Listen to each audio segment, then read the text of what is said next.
Shalom, Bapak Ibu, Saudara-saudari, juga anak-anak yang terkasih di dalam Tuhan Yesus Kristus. Selamat Tahun Baru. Selamat berjumpa kembali dalam ibadah Tahun Baru GKI Peterongan Semarang. Sesaat lagi kita akan bersama memulai ibadah Tahun Baru. Sebelumnya mari kita simak bersama tayangan Warta Lisan berikut ini.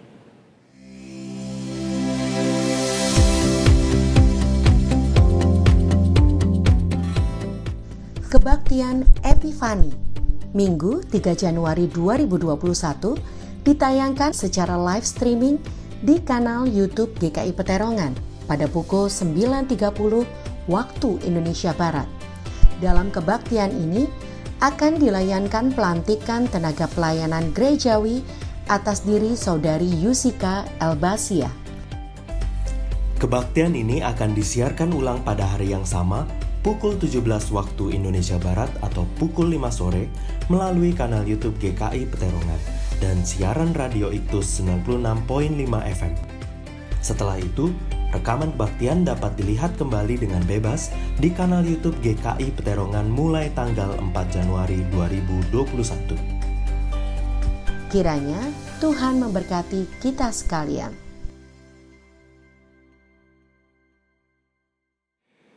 Demikian warta jemaat yang perlu disampaikan. Kini saya mengajak setiap kita untuk mengambil waktu teduh sejenak sebelum kita memasuki ibadah Tahun Baru.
Ibadah ini berlangsung dalam nama Bapa, Anak, dan Roh Kudus. Salam sejahtera bagi saudara sekalian. Amin.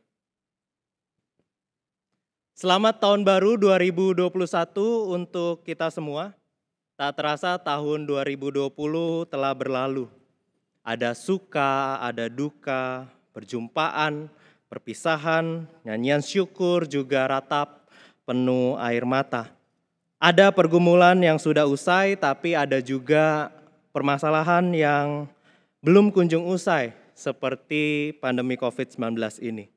Tapi apapun itu, seperti tema kita pada hari ini, bahwa di tahun yang baru, kita mau melanjutkan perjalanan dengan perspektif baru. Karena kita mau yakini apa yang disampaikan dalam Ulangan 31 ayat yang ke-8, di sana tertulis demikian. Sebab Tuhan, Dia sendiri akan berjalan di depanmu, Dia sendiri akan menyertai engkau. Dia tidak akan membiarkan engkau dan tidak akan meninggalkan engkau. Janganlah takut dan janganlah patah hati.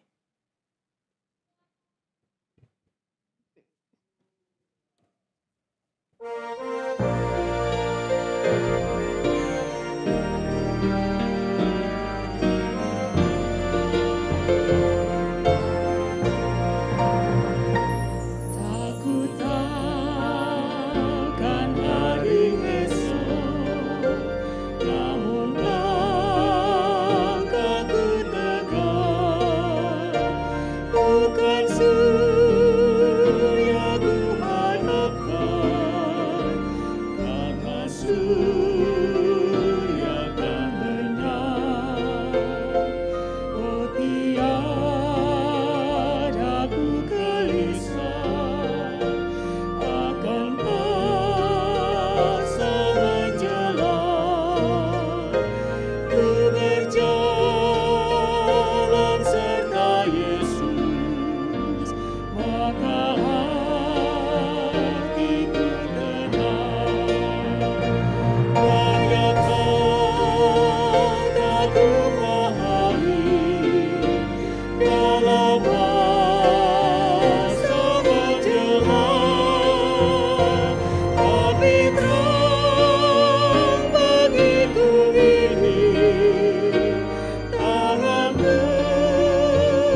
Marilah kita bersama berdoa. Ya Bapa, Engkaulah Sang Penutur kisah. Engkau senantiasa berkata-kata dan masih terus menguntai cerita melalui orang-orang yang tidak terduga, melalui keheningan, melalui firman yang tertulis dan diberitakan selama berabad-abad. Kami mendengar Engkau memanggil kami untuk membagikan firman-Mu dengan kata-kata dan tindakan kami. Tetapi kami mengakui bahwa lebih sering bibir kami ini terkatup. Kami takut untuk bercerita tentang Engkau dan perbuatan-Mu. Kami mengaku bahwa sikap perilaku kami tidak mencerminkan apa yang Engkau tuturkan. Karena kami senang untuk menyusun cerita kehidupan kami sendiri, menurut keinginan kedagingan kami. Di hadapan-Mu ya Bapa, kami membawa sesal kami. Kami ingin Engkau terus bertutur, berkata-kata, menguntai kisah demi kisah, peristiwa demi peristiwa.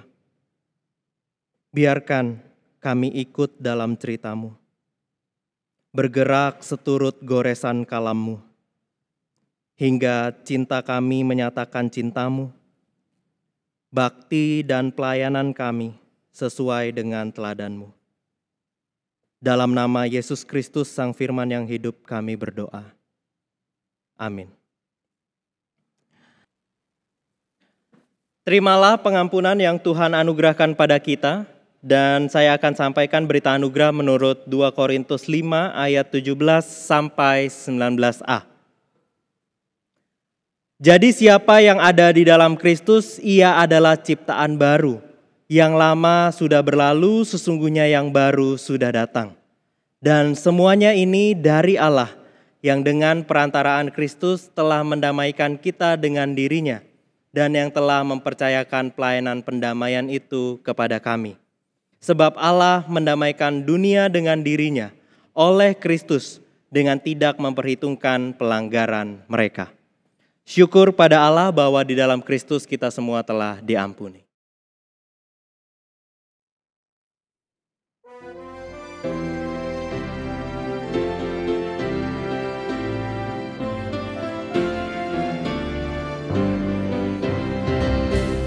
Ku berbahagia, yakin teguh, Yesus abadi kepunyaanku.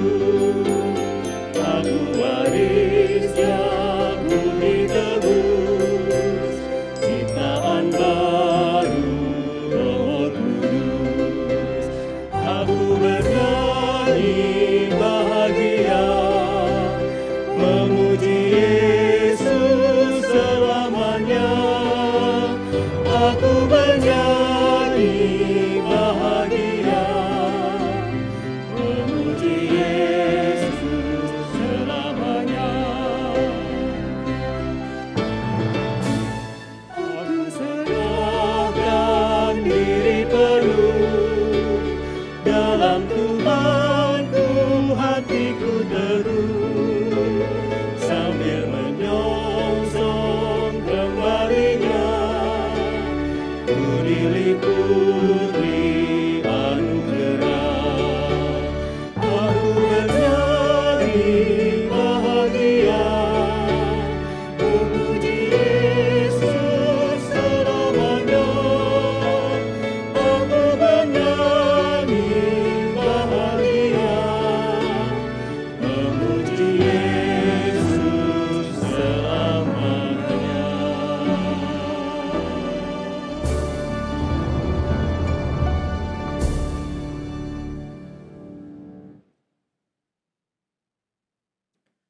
Kita akan masuk pada pemberitaan firman Tuhan. Firman Tuhan pada hari ini akan disampaikan oleh Pendeta Emeritus Budi Santoso Marsudi dari Yogyakarta. Dan sebelumnya marilah kita bersama berdoa. Ya Bapa, kami mohon kiranya ketika kami membaca kata demi kata dalam Alkitab kami, pandangan kami terarah pada Yesus, Sang Firman yang berjalan di antara manusia. Dan kiranya kami dilingkupi oleh Roh-Mu yang kudus, yang membisikkan firman-Mu di dalam hati dan pikiran kami. Inspirasi kami ketika kami menyimak dan merenungkan firman Tuhan, agar perkataan-Mu menggerakkan kami untuk memiliki perilaku penuh cinta, penuh harap, penuh damai, seturut dengan anugerah-Mu yang mengubahkan hidup kami. Dalam nama Tuhan Yesus Kristus kami berdoa. Amin. Bacaan Alkitab kita diambil dari Bilangan pasalnya yang ke-13, ayat 25 sampai Bilangan 14 ayatnya yang ke-10. Saya akan bacakan untuk kita semua. Bilangan 13 ayatnya yang ke-25, kita akan baca sampai Bilangan 14 ayatnya yang ke-10. Sesudah lewat 40 hari pulanglah mereka dari pengintaian negeri itu, dan langsung datang kepada Musa, Harun, dan segenap umat Israel di Kades, di padang gurun Paran. Mereka membawa pulang kabar kepada keduanya dan kepada segenap umat itu, dan memperlihatkan kepada sekaliannya hasil negeri itu. Mereka menceritakan kepadanya, "Kami sudah masuk ke negeri, kemana kau suruh kami. Dan memang negeri itu berlimpah-limpah susu dan madunya, dan inilah hasilnya. Hanya bangsa yang diam di negeri itu kuat-kuat, dan kota-kotanya berkubu dan sangat besar. Juga keturunan Enak telah kami lihat di sana. Orang Amalek diam di tanah Negeb, orang Het, orang Yebus, dan orang Amori diam di pegunungan. Orang Kanaan diam sepanjang laut dan sepanjang tepi sungai Yordan." Kemudian Kaleb mencoba mententramkan hati bangsa itu di hadapan Musa. Katanya, "Tidak, kita akan maju dan menduduki negeri itu, sebab kita pasti akan mengalahkannya." Tetapi orang-orang yang pergi ke sana bersama-sama dengan dia berkata, "Kita tidak dapat maju menyerang bangsa itu, karena mereka lebih kuat daripada kita." Juga mereka menyampaikan kepada orang Israel kabar busuk tentang negeri yang diintai mereka, dengan berkata, "Negeri yang telah kami lalui untuk diintai adalah suatu negeri yang memakan penduduknya. Dan semua orang yang kami lihat di sana adalah orang-orang yang tinggi-tinggi perawakannya. Juga kami lihat di sana orang-orang raksasa, orang Enak yang berasal dari orang-orang raksasa, dan kami lihat diri kami seperti belalang, dan demikian juga mereka terhadap kami." Lalu segenap umat itu mengeluarkan suara nyaring, dan bangsa itu menangis pada malam itu. Bersungut-sungutlah semua orang Israel kepada Musa dan Harun, dan segenap umat itu berkata kepada mereka, "Ah, sekiranya kami mati di tanah Mesir atau di padang gurun ini. Mengapakah Tuhan membawa kami ke negeri ini, supaya kami tewas oleh pedang, dan istri serta anak-anak kami menjadi tawanan? Bukankah lebih baik kami pulang ke Mesir?" Dan mereka berkata seorang kepada yang lain, "Baiklah kita mengangkat seorang pemimpin, lalu pulang ke Mesir." Lalu sujudlah Musa dan Harun di depan mata seluruh jemaah Israel yang berkumpul di situ. Tetapi Yosua bin Nun dan Kaleb bin Yefune, yang termasuk orang-orang yang telah mengintai negeri itu, mengoyakkan pakaiannya dan berkata kepada segenap umat Israel, "Negeri yang kami lalui untuk diintai itu adalah luar biasa baiknya. Jika Tuhan berkenan kepada kita, maka Ia akan membawa kita masuk ke negeri itu dan akan memberikannya kepada kita suatu negeri yang berlimpah-limpah susu dan madunya. Hanya janganlah memberontak kepada Tuhan dan janganlah takut kepada bangsa negeri itu, sebab mereka akan kita telan habis. Yang melindungi mereka sudah meninggalkan mereka, sedang Tuhan menyertai kita. Janganlah takut kepada mereka." Lalu segenap umat itu mengancam hendak melontari kedua orang itu dengan batu. Tetapi tampaklah kemuliaan Tuhan di kemah pertemuan kepada semua orang Israel. Demikianlah firman Tuhan.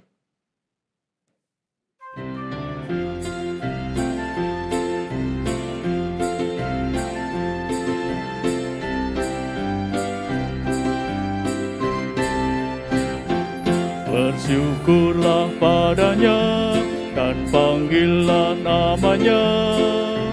Haleluya, haleluya. Bersyukurlah padanya dan panggillah namanya. Haleluya, haleluya. Bersyukurlah padanya dan panggillah namanya. Haleluya, haleluya. Bersyukurlah padanya dan panggillah namanya. Haleluya, haleluya. Sungguh Allah itu keselamatanku. Aku pun percaya dengan tidak gemetar, sebab Dia kekuatan dan mazmur bagiku. Ya sudah menjadi keselamatanku. Sungguh perbuatannya besar dan mulia. Baiklah seluruh bumi tahu karyanya. Bersorak-sorailah penduduk Sion, sebab di tengahmu Allah Maha Kudus. Bersyukurlah padanya dan panggillah namanya. Haleluya, haleluya. Bersyukurlah padanya dan panggillah namanya. Haleluya, haleluya.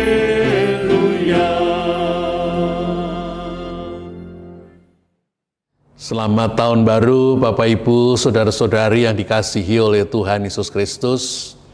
Hari ini kita mengawali perjalanan kita di tahun 2021.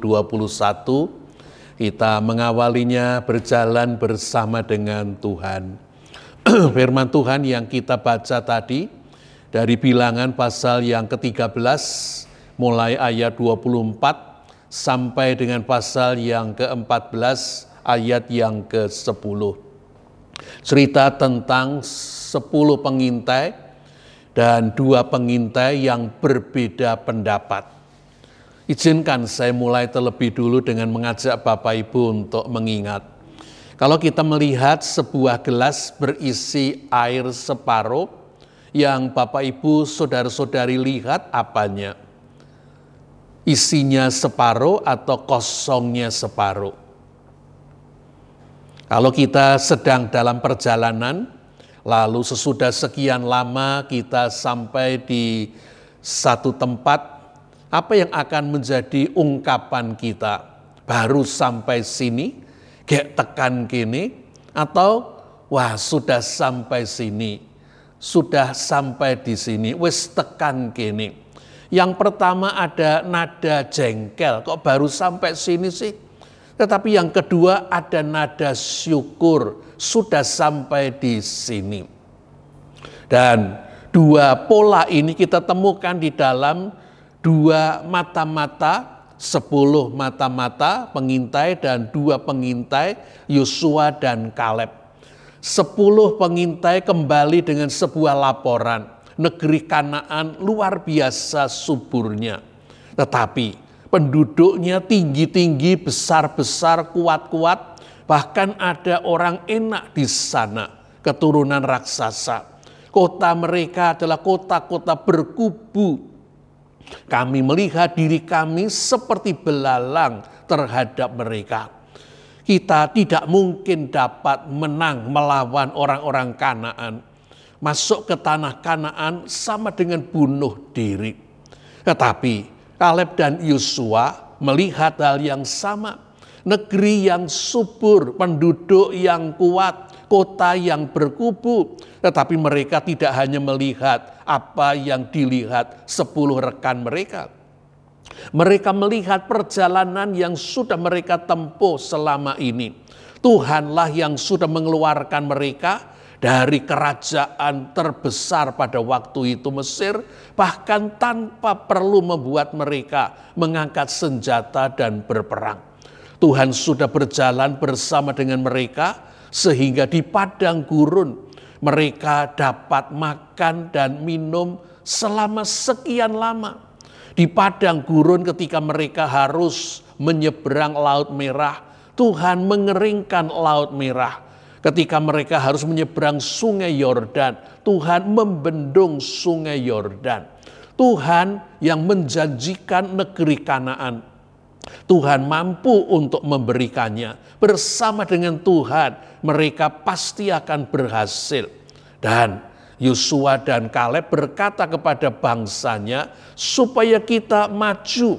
Oleh karena yang menyertai mereka sudah pergi. Sementara yang menyertai kita adalah Allah Immanuel.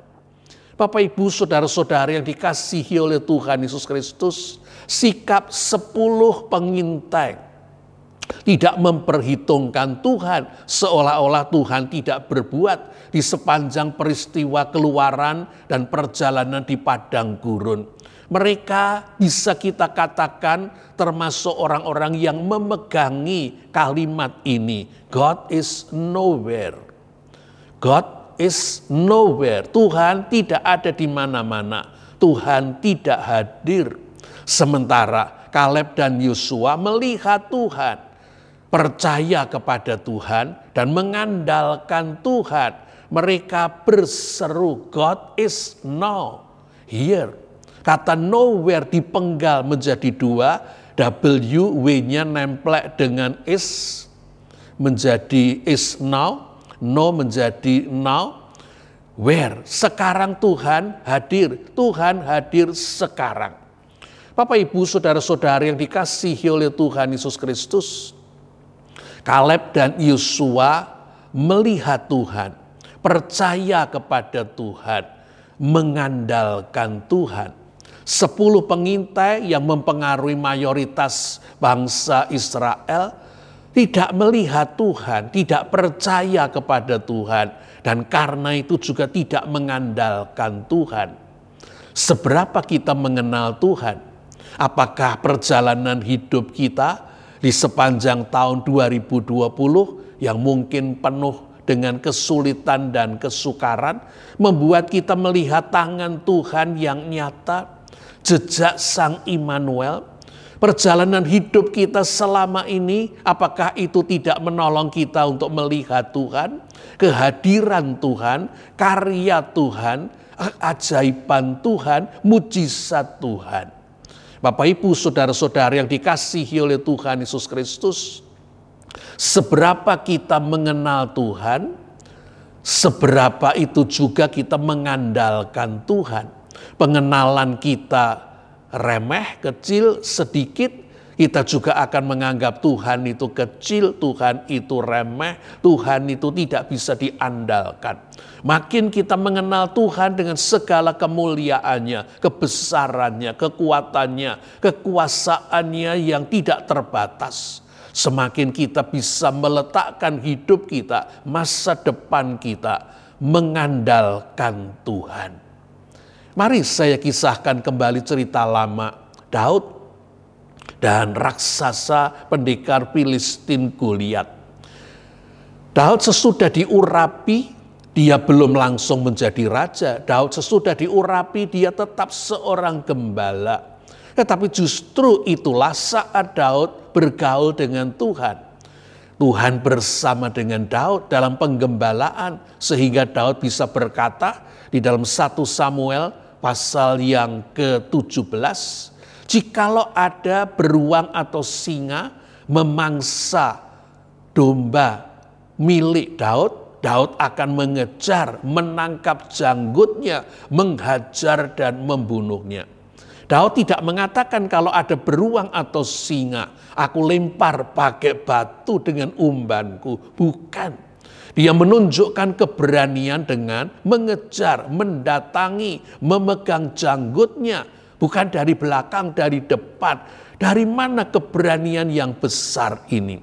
Bisa jadi Daud memang pemberani, tetapi Roh Kudus yang hadir di dalam dirinya membuat Daud semakin menjadi seorang pemberani. Ketika laskar Israel menghadapi Goliat, pendekar raksasa tingginya mungkin antara 2,5 sampai 3 meter, dengan seluruh badan tertutup oleh baju besi, membawa tombak, membawa linggis, membawa pedang. Siapa yang berani menghadapi Goliat? Sudah berpengalaman dalam berperang. Siapa yang berani berduel dengan Goliat? Tentara Israel melihat Goliat sebagai ancaman. Tentara Israel melihat Goliat sebagai yang menakutkan, bahaya. Dan mereka kemudian terpengaruh oleh rasa takutnya. Dan tidak ada yang berani melawan Goliat. Bapak, Ibu, saudara-saudara yang dikasihi oleh Tuhan Yesus Kristus, sementara Daud, dia bukan seorang prajurit. Dia bahkan ketika dipasangi pakaian baju besi milik Saul, tidak mampu bergerak. Daud tidak terbiasa dengan pakaian perang. Bahkan mungkin kalau Daud ditanya, pernah mainan pedang, tombak, dan linggis? Belum pernah. Kalau begitu pengalamanmu berperang, tidak punya pengalaman. Daud sepertinya tidak punya apa-apa. Tetapi Daud punya sesuatu yang ia andalkan. Yang pertama adalah dia sama sekali tidak mengandalkan dirinya. Oleh karena dia berkata kepada Goliat, 1 Samuel 17 ayat 45 sampai 46. Engkau mendatangi aku dengan pedang dan tombak dan lembing. Tetapi aku mendatangi engkau dengan nama Tuhan semesta alam, Allah barisan Israel itu. Hari ini juga Tuhan akan menyerahkan engkau ke dalam tanganku, dan aku akan mengalahkan engkau dan memenggal kepalamu dari badanmu. Andalan Daud adalah Tuhan. Mengapa dia berani mengandalkan Tuhan? Oleh karena Daud mengenal Tuhan. Daud bergaul dengan Tuhan. Bahkan salah satu yang indah dari sekian banyak mazmur, Daud mengatakan Tuhan adalah gembalaku. Gembala selalu ada untuk domba-domba yang bodoh, yang lemah, yang selalu butuh dituntun dan dibimbing. Bapak, Ibu, saudara-saudara yang dikasihi oleh Tuhan Yesus Kristus. Yang kedua, Daud bukan seorang prajurit. Mau infanteri ataupun artileri, Daud adalah seorang gembala. Mungkin kalau dimasukkan dalam keprajuritan, dia adalah pasukan pelempar batu, pemanah, artileri. Bukan infanteri berjalan kaki seperti Goliat. Daud terbiasa melempar umban di depan, arah domba, anak domba pergi ke tempat yang tidak dikehendaki. Jadi seorang gembala terbiasa melempar dengan berpedoman hidung domba yang akan pergi ke arah yang tidak diizinkan.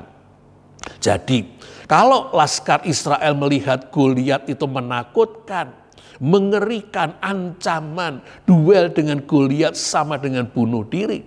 Daud melihat Goliat sama sekali bukan ancaman. Daud melihat Goliat mungkin lebih lemah daripada singa dan beruang yang sudah ia kalahkan dan ia bunuh. Karena pedoman Daud adalah apakah hidungnya kelihatan sehingga bisa ditembak dengan umban.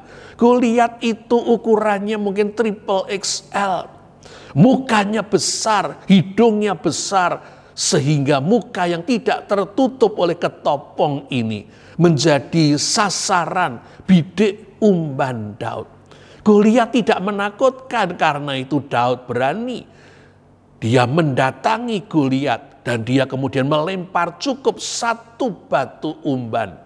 Sementara Goliat dengan badan besar, dengan kemampuan bergerak yang terbatas, bahkan diduga Goliat itu menderita sakit tumor jinak akromegali pada kelenjar pituari, sehingga pertumbuhan badan Goliat itu tidak normal, bertumbuh liar sehingga dia melampaui orang normal. Tetapi yang kedua, akromegali ini mengganggu penglihatan. Itu sebabnya mungkin Goliat membutuhkan seorang prajurit membawa perisainya untuk menjadi petunjuk jalan. Ketika dia didatangi Daud, dia berkata, "Anjingkah aku ini sehingga engkau mendatangi aku dengan membawa tongkat-tongkat?" Dalam Alkitab kita bahasa Indonesia hanya ditulis tongkat, tetapi yang benar itu jamak tongkat-tongkat. Di mata Goliat, tongkat Daud itu terlihat ganda. Jadi Goliat justru kelemahannya pada matanya, kelemahannya pada geraknya. Dia mengharapkan berduel, berhadapan dengan pasukan infanteri. Dan sekarang yang dihadapi bukan cuma pasukan artileri, tetapi seorang pelempar batu yang ia kesulitan untuk dapat mengerti posisi persis Daud karena matanya buram. Lebih-lebih Daud kecil, lebih-lebih Daud melempar batu yang kecil. Hanya dengan satu lemparan Goliat jatuh dan roboh dan dipenggal. Bapak, Ibu, saudara-saudari yang dikasihi oleh Tuhan Yesus Kristus, seberapa pengenalan kita akan Tuhan, seberapa besar Tuhan itu bagi kita. Mari kita ingat, Mazmur 139 ayat yang ke-13 mengingatkan kita bahwa Tuhan itu menciptakan kita.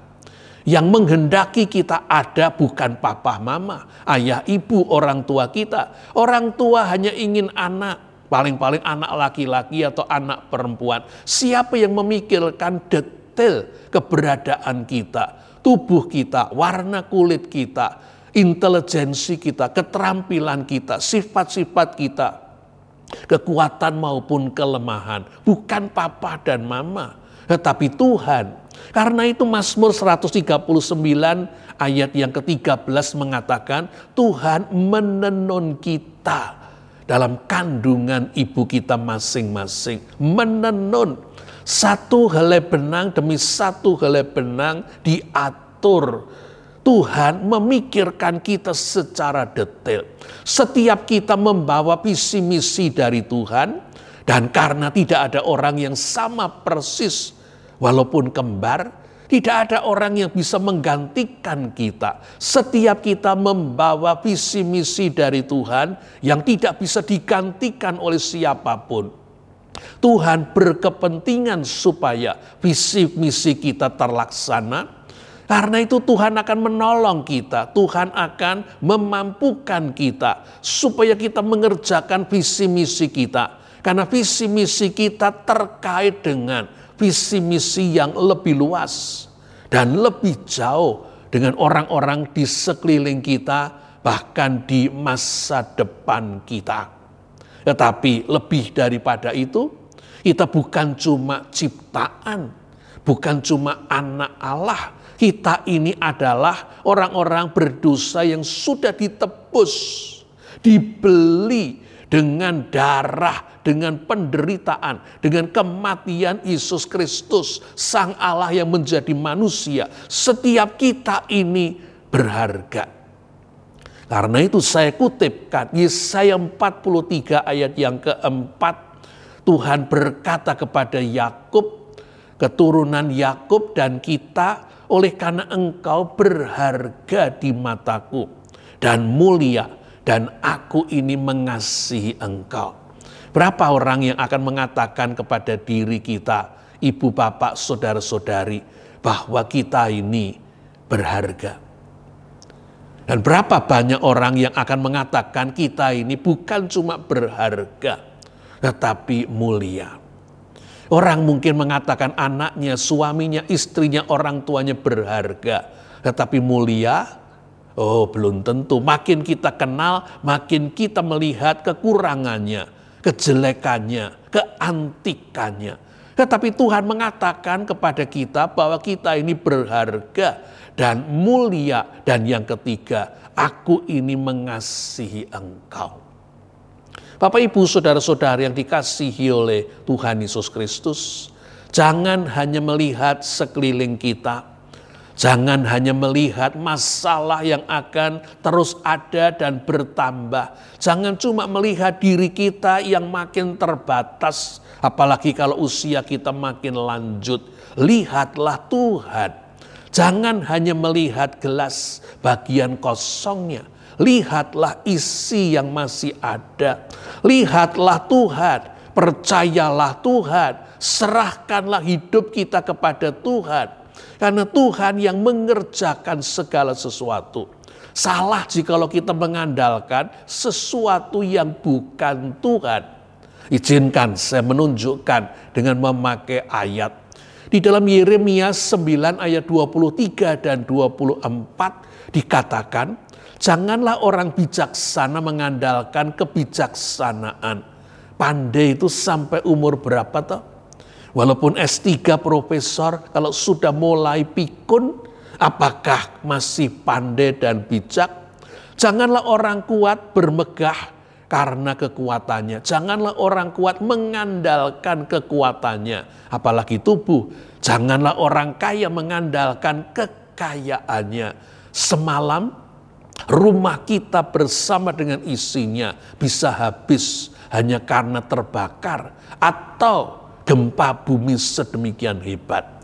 Jangan mengandalkan kebijaksanaan diri kita, jangan mengandalkan kekuatan diri kita, jangan mengandalkan kekayaan milik kita.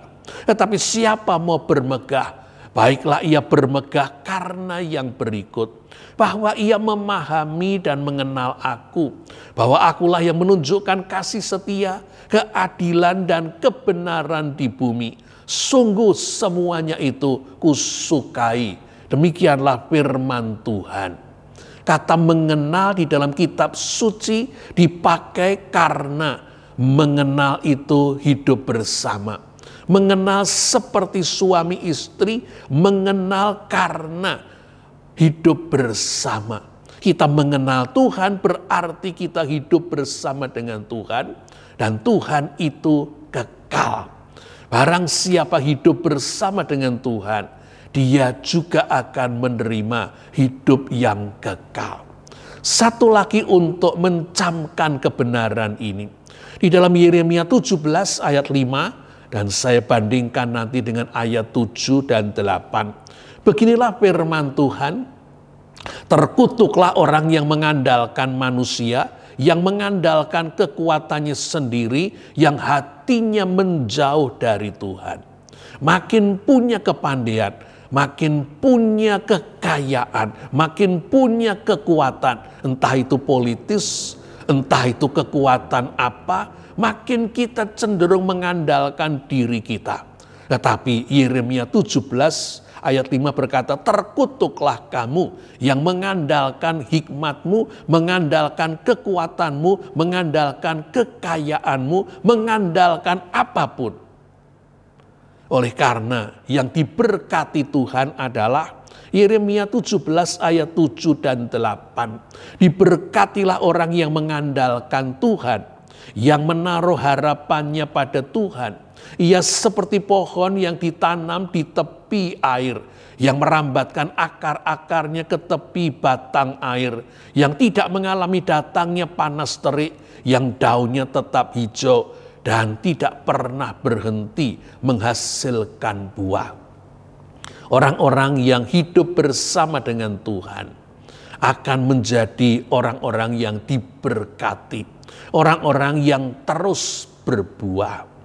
Bapak, Ibu, saudara-saudara yang dikasihi oleh Tuhan Yesus Kristus, seorang gadis dari keluarga yang tidak kaya, Sadie Smithson. Dia tinggal di Johnson Falls, Virginia Barat. Dia ingin masuk ke sebuah klub elit di kota itu, Royal Literary Society, tetapi dia tidak diterima. Lalu dia berpikir kalau dia sempat pergi ke Eropa, karena belum banyak orang ke Eropa dari kotanya, dia pulang, dia pasti akan diterima. Dia menabung dan menabung dan menabung, dan akhirnya dia bisa berangkat ke Eropa bersama dengan seorang profesor dan istrinya. Tetapi ketika perjalanannya dari Belgia ke arah Perancis pada awal Perang Dunia Pertama, pengendara mobil mereka salah mengambil jalur dan masuk ke medan sisa pertempuran yang menyisakan banyak prajurit yang terluka dan sekarat. Di samping mobil seorang prajurit yang terluka minta supaya diberi minum. Dan Sedi kemudian keluar dari mobil, membawa cangkir, ia lari ke mata air dan memberi minum, sementara rombongannya melaju meninggalkan dia.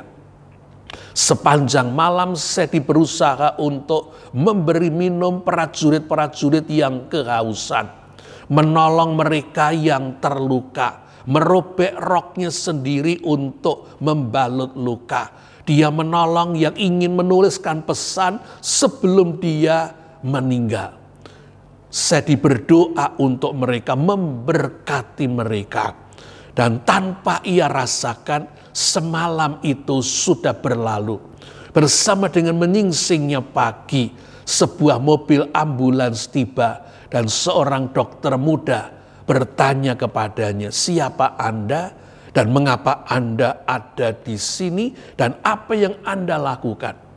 Lalu dia menyebutkan namanya, dan dia menyebutkan karena dia tidak sengaja ada di situ. Lalu dia berkata, "Saya berusaha menahan laju neraka sepanjang malam." Dengan tersenyum dokter muda itu berkata, "Ya Nona Sedi Smithson, saya senang Anda menahan sebagian laju neraka karena orang lain di dunia ini melepaskannya tadi malam." Ketika Sedi Smithson kemudian kembali ke kotanya, Johnson Falls, dia dengan segera ditawari untuk masuk ke klub yang dia inginkan, Laurel Literary Society, tetapi dia dengan cepat menolak. "Tidak, saya sudah berhadapan langsung dengan perang, kematian, neraka, dan Tuhan. Sekarang hal-hal kecil seperti Laurel Literary Society tidak penting bagi saya." Lalu temannya bertanya, "Lalu apa yang penting?" "Tidak ada kecuali Tuhan dan kasih, dan melakukan apa yang bisa saya lakukan bagi mereka yang kepadanya Tuhan mengirimkannya kepada saya." Bapak, Ibu, saudara-saudara yang dikasihi oleh Tuhan Yesus Kristus, memasuki tahun 2021, persoalan mungkin bukan akan makin berkurang karena bumi kita makin tua, bukan akan mudah karena banyak orang semakin jahat, akan makin sulit dan sukar. Tetapi mari kita mengatur pandangan kita, supaya pandangan kita bukan terarah kepada hal-hal yang akan menyulitkan kita sendiri, membebani kita sendiri dengan ketakutan, dengan kekhawatiran yang terjadi dalam hidup kita. Mari kita melihat ke arah Tuhan. Oleh karena Tuhan yang sedang terus bekerja, Tuhan yang akan membawa kita, orang yang dikasihinya, yang berharga, yang mulia, yang dikasihinya, sampai kepada rancangan yang terbaik. Dia akan membuat hidup kita sampai kepada tujuan yang Ia tetapkan. Karena itu, mari kita berjalan dengan iman, bukan hanya dengan mata jasmani kita. Selamat menjalani tahun 2021 bersama dengan Tuhan dan juga bersama dengan saudara-saudara kita seiman yang akan menghibur, menguatkan, bahkan juga menegur dan mengoreksi supaya kita tetap berjalan di jalan Tuhan dan benar di hadapan Tuhan. Tuhan memberkati kita. Immanuel kita memberkati kita. Amin.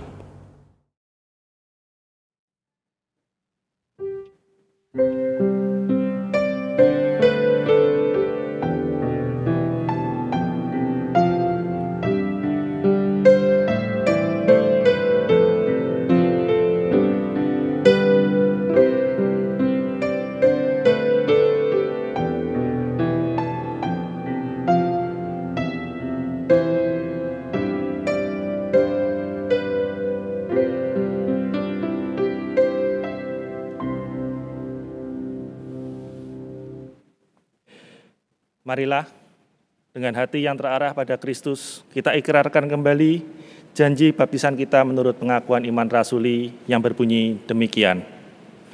Aku percaya kepada Allah, Bapa yang Maha Kuasa, Khalik langit dan bumi, dan kepada Yesus Kristus, Anaknya yang tunggal Tuhan kita, yang dikandung daripada Roh Kudus, lahir dari anak darah Maria, yang menderita sengsara di bawah pemerintahan Pontius Pilatus, disalibkan, mati dan dikuburkan, turun ke dalam kerajaan maut. Pada hari yang ketiga, bangkit pula dari antara orang mati, naik ke surga, duduk di sebelah kanan Allah, Bapa yang Maha Kuasa. Dan dari sana ia akan datang untuk menghakimi orang yang hidup dan yang mati.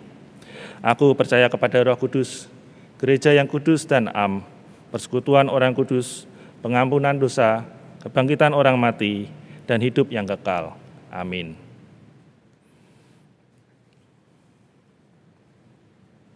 Marilah kita bersama berdoa.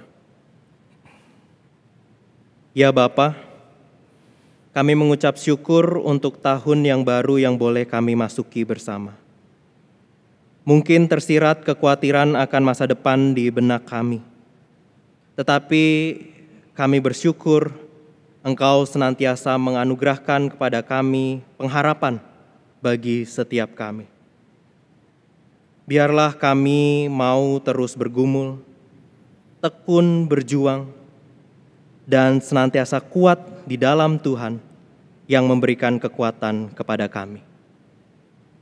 Kami berdoa bagi mereka yang sakit, mereka yang membutuhkan jalan keluar, mereka yang tiap tahun masih bergumul dengan permasalahan yang sama. Kami percaya Engkau beserta dengan mereka, dan Engkau belum menyerah atas hidup mereka.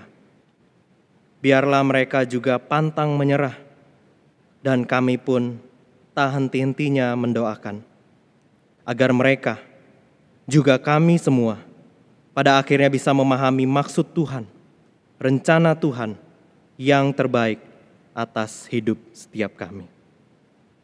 Kami berdoa bagi gereja kami, dan juga gereja-gereja Tuhan di berbagai tempat. Kami percaya belas kasih-Mu tercurah atas kami. Walau kami saat ini belum juga dapat mengadakan pertemuan ibadah secara tatap muka, tetapi biarlah semangat kami untuk bersekutu terus Engkau kobarkan. Dan dimanapun kami berada, kami senantiasa merasakan Tuhan hadir, Tuhan dekat, dan Tuhan merangkul setiap kami. Ketika kami menjalani ibadah-ibadah secara online, maupun ketika kami menjalani hidup keseharian kami. Biar kami tetap sehat, tidak hanya raga jasmaniah kami, tetapi hidup spiritualitas kami juga berkenan di hadapan Tuhan.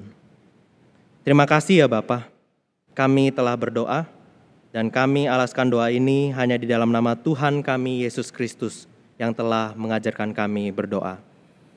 Bapa kami yang di surga, dikuduskanlah nama-Mu, datanglah kerajaan-Mu. Jadilah kehendak-Mu di bumi seperti di surga. Berikanlah kami pada hari ini makanan kami yang secukupnya, dan ampunilah kami akan kesalahan kami, seperti kami juga mengampuni orang yang bersalah kepada kami.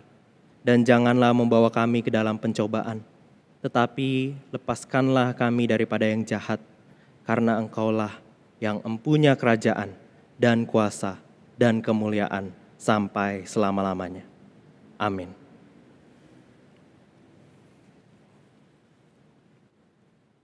Kini kita bersama diajak untuk menyatakan syukur kita pada Tuhan melalui persembahan.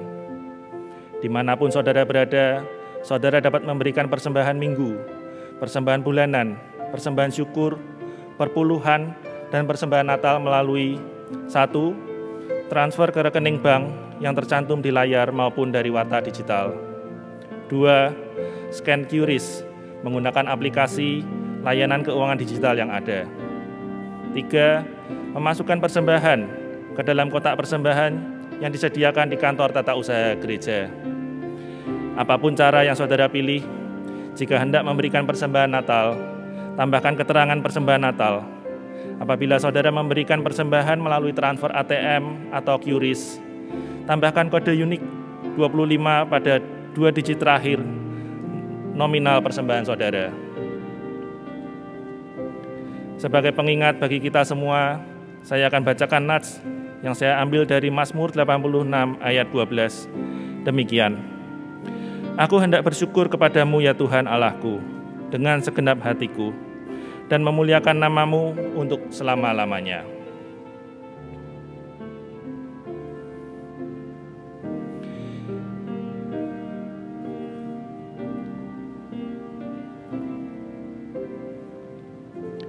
Mari kita berdoa.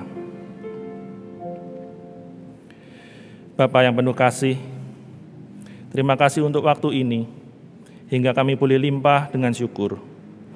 Begitu banyak berkat yang Tuhan sudah curahkan. Saat ini kami rindu untuk memberikan persembahan. Kiranya persembahan kami ini boleh berkenan di hadapan-Mu dan untuk kemuliaan nama Tuhan saja. Terima kasih Tuhan. Hanya di dalam nama Tuhan kami, Yesus Kristus, kami berdoa dan bersyukur. Amin. Tiba saatnya bagi kita untuk kembali dalam hidup keseharian kita masing-masing. Tetap lanjutkan perjalanan hidup kita, tetapi gunakan sebuah perspektif yang baru, yang membawa perubahan baik, yang berasal dari Allah.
Maka arahkanlah hatimu kepada Tuhan dan kita mohonkan berkat dari Tuhan.